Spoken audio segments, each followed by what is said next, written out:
Alrighty, today we're going to be taking a look at a single chamber tank to a single drain field way over there.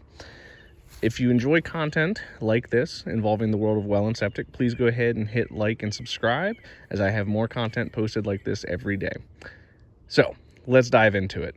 To start, we have over here our clean out, which is cockeyed and busted up to the side. We can see that the edges are all broken, the lid's missing.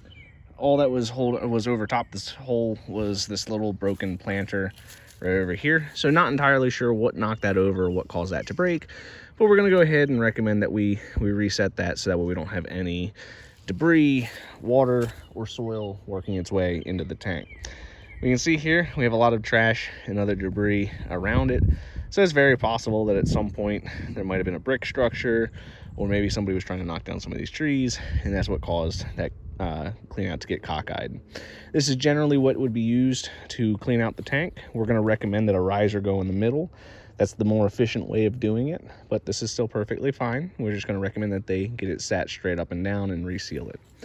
So a septic tank is going to be a very large concrete box that every time you flush a toilet, sink, bathtub, you name it, all that debris is going to work its way into here. The heavy stuff will fall to the bottom, the lighter stuff will float to the top, and there will be liquid in the middle. Now, this is a foreclosed property, and so we always get to see all sorts of interesting things inside of the tank. Right here, we're looking at the back baffle of the tank. This is the lid. The reason we dug that up is because you can't see anything from that cockeyed clean out. So when we come over to the back outlet side of the tank, first thing we notice is we've got this black line right here. So what that shows is that there's been previous backups to where the water level has reached that point in the past. Additionally, you can see the same thing on the lid of the tank right here. That black line is the staining for where that liquid level's gone in the past. You also can see this goopy reddish looking stuff that's all down in here. That's going to be grease and buildup of debris over time. Lastly, we're going to see that there's a little wad of toilet paper as well as some debris working its way up from underneath of the baffle. So let's talk a little bit about why that's important. So when you have a baffle in the tank, its goal is to keep the floating stuff, the scum, from getting out of the tank and into your drain field and potentially clogging it up. Over time, if you don't pump the tank enough, what'll happen is the sludge on the bottom will actually build up and go under and through the outlet. The baffle, in this particular circumstance, goes about 18 inches below the liquid level. So that way, if you have a really thick, greasy scum layer, it shouldn't be able to work its way through and into the outlet line. In this particular circumstance, we have no idea how long it's been since this tank has been pumped.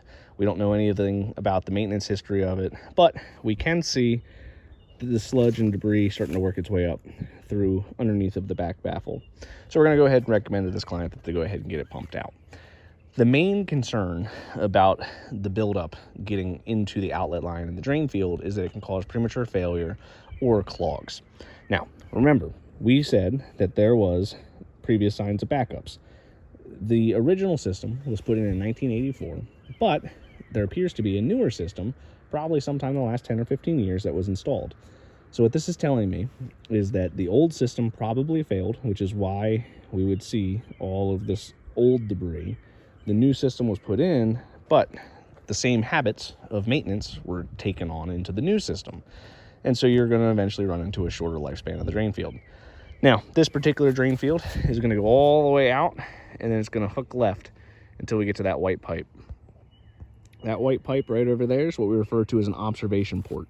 Its sole job is to basically be a core into the back of the trench to let you know what's going on, and so that you can see how much water is actively building up inside of the tank.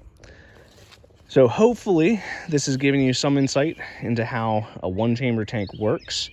The goal of a one-chamber tank is to capture all of the debris. There's no center wall baffle like you would see in a new modern two-chamber septic tank. This is something that is pretty old.